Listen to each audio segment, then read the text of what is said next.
Hey guys, welcome back to the Crafting Sparrow Podcast. I'm Amanda and I like to talk about all the things that I've been crafting here, and it's mostly knitting, but I also have some cross stitch to show you guys today. No crochet and no sewing this time, but lots of finished objects. So let's go ahead and get started because I've done this intro like 5 times already. Actually, before we head on, I want to also remind you guys again, I mentioned it last time, but I have moved my Instagram over to a new account because of some technical difficulties. The new account is the Crafty Sparrow, but it has underscores, and it'll be in the description below. So if you're still following me on the old account, go ahead and move over to the other one because I no longer have access to it. And if you don't follow me, that's where you can see all of my stuff that I've been doing in between my monthly podcasts. So go give it a look. And now let's get started. I am going to be chugging this coffee. It has been a morning for me. It's good coffee. Okay. So let's start with our finished objects as usual. This is also my what I'm wearing. This is the Camisole number 5 by, let me flip over to the page, by My Favorite Things Knitwear. You've probably seen it around on the knitting sphere. It's a really good pattern, so no doubt that it's kind of popular right now, especially during the summertime. I made this with Knitting for Olive, their cotton merino in the colorway Slate. Go through all the little nitty-gritty details. I used a 1.75mm needle for this, which is much smaller than what they recommend. They recommend a 3.0mm needle, but if you've been here before, you know that I'm a very loose knitter, probably because I am a continental style knitter. So yeah, 1.75mm for me for this camisole. And I did do a gauge swatch and blocked it and everything, and I met gauge with that needle size, so it just worked out for me.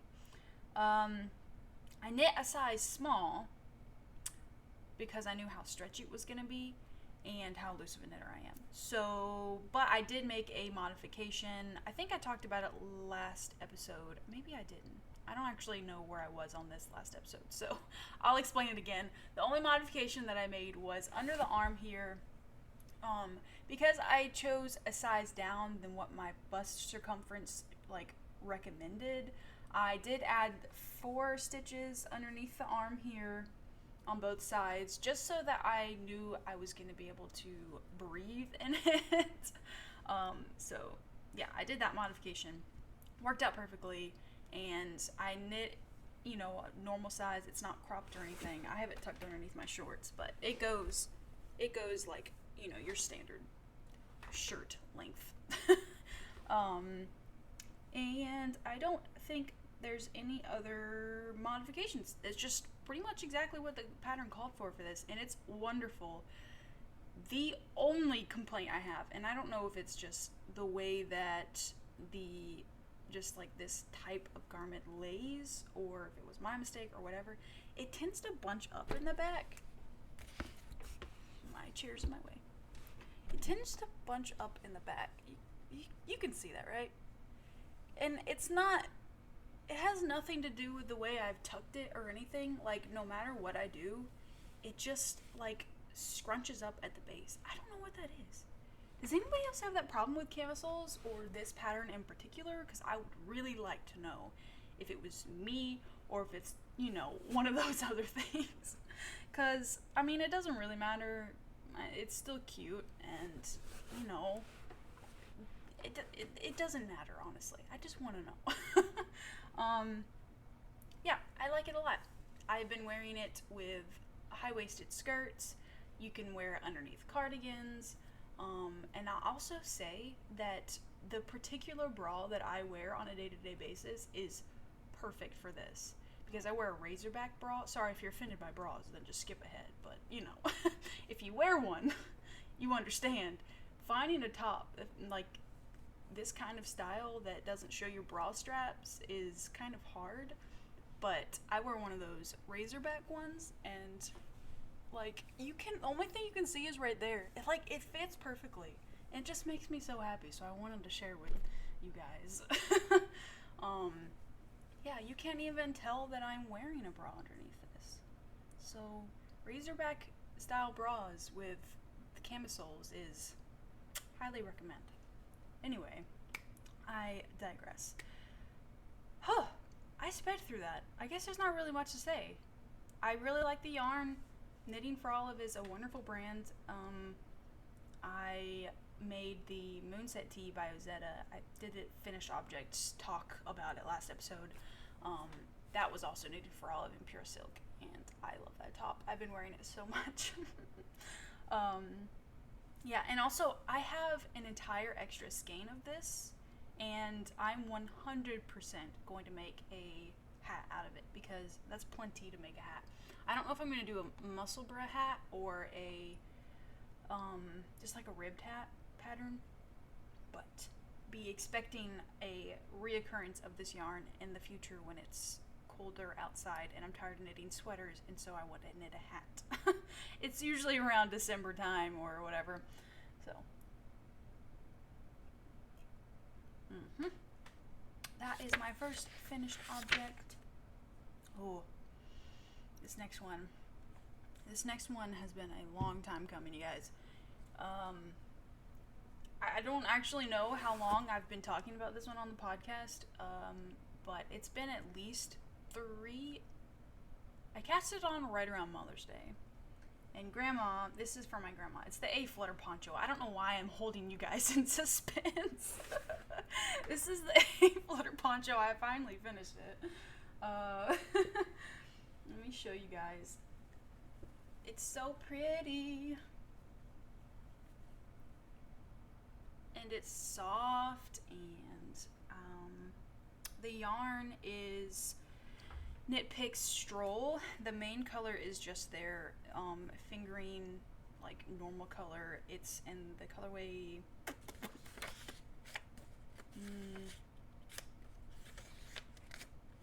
where's the darn note? 81.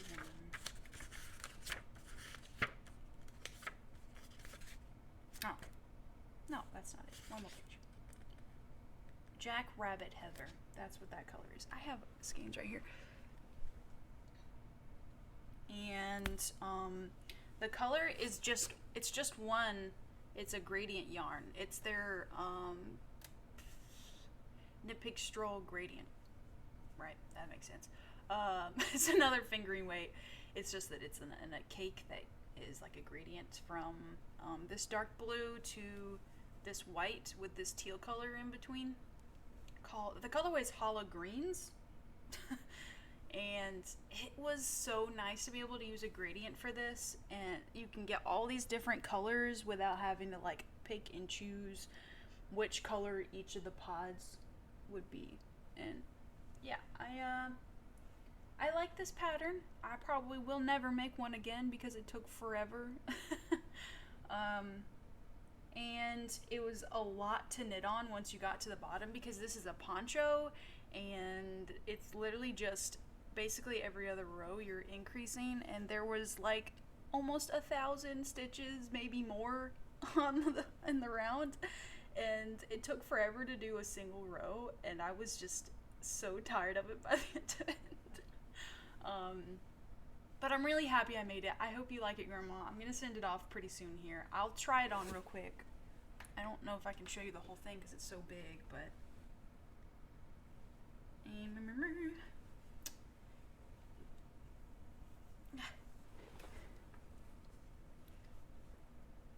there it is in all its glory. I am going to try and get a nice picture of it to put on my Instagram before, because this is a work of art.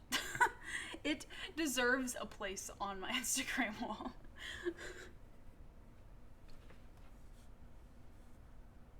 It is supposed to look like a butterfly wing, and I think that comes across.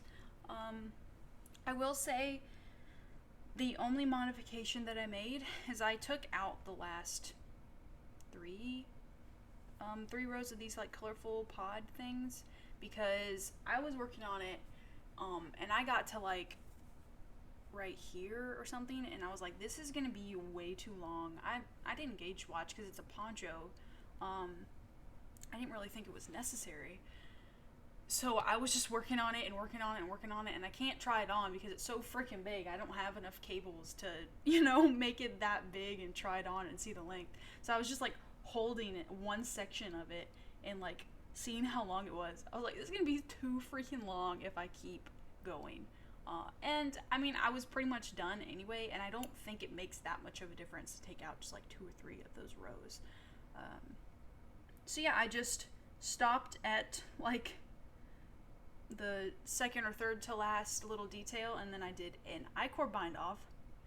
Holy cow, that I-cord bind off took me so freaking long, but it was worth it because I-cord bind offs are so pretty, and like they just look, professionally clean lines and stuff. So yeah, worth it. And I did something kind of cool. I doubt you'll be able to see it because I don't feel like messing with my focus on my camera. But when I did the I-cord bind off, instead of doing slip knit, it's probably not gonna make sense if you don't know how to do an I-cord bind off, but pretty much what you do is you knit 2 stitches and then you slip knit one of your unbound off stitches to your I-cord like group of 3 stitches you work with. But this time I did knit and then I did knit 2 together, and it created like these lines. Yeah, there's no freaking way you'll be able to see that. Usually the slip knit is recommended because it looks a lot smoother, I guess you would call it, but the knit 2 together creates almost like your I-cord is going this way against your fabric, but the knit 2 together creates like this perpendicular line that goes across with it. I think it looks really cool. So something that was really crappy that happened though, I was finished with it. I was really happy. It looked wonderful. I did wash it. So I kind of did a hybrid wash machine and wet blocking thing. I soaked it in wool wash in the sink, and then I saw the instructions on this yarn, and the gradient one's the same. You can machine wash this, machine wash cold and tumble dry low. So I was like, well, I kind of just wanted to use my wool wash. It smells good. And so, but it was like really heavy and like had a lot of water holding onto it, and I didn't have a block mat big enough to dry this thing out and wait several days for it to dry. So I read the instructions, and it says it's fine to tumble dry on low, so I put it in the dryer and I let it dry out. I put a dry towel in there with it so that, I don't know if that actually matters, but I figured it would like draw some more of the moisture out. Does that even do anything? I don't know, but I did. And it was looking wonderful. The yarn bloomed so nicely. It filled in all the gaps, and I was really happy because it was soft. It still is very soft. And I was looking at it, about to weave in all my ends, and there's a freaking hole in it. I was like, what the heck? I don't know if it was where I had joined one strand to the other, or if the yarn just like snapped in the dryer. I don't know. If it just snapped, that's kind of crappy. On Knitpicks, like, I love Knitpicks. I buy their yarn all the friggin' time. So I really hope it wasn't just the bad quality of the yarn. And it wasn't just this right here. It was also the gradient. There was two spots where the yarn had snapped. I fixed it. And if you look hard enough and you know where it's at, you can tell where it's at. I can't even like sit here and find it to try and show y'all. Like, here I am trying to find it, but I don't know. So I hope when my grandma puts it in her washer dryer, because she can wash this like normal, I hope it doesn't snap on her again. Sorry, grandma, if it does. There are ways to fix it, but if you wanted me to do it, you'd have to send it all the way back to me, and then I'd have to send it all the way back to you. That would be a hassle for both of us. But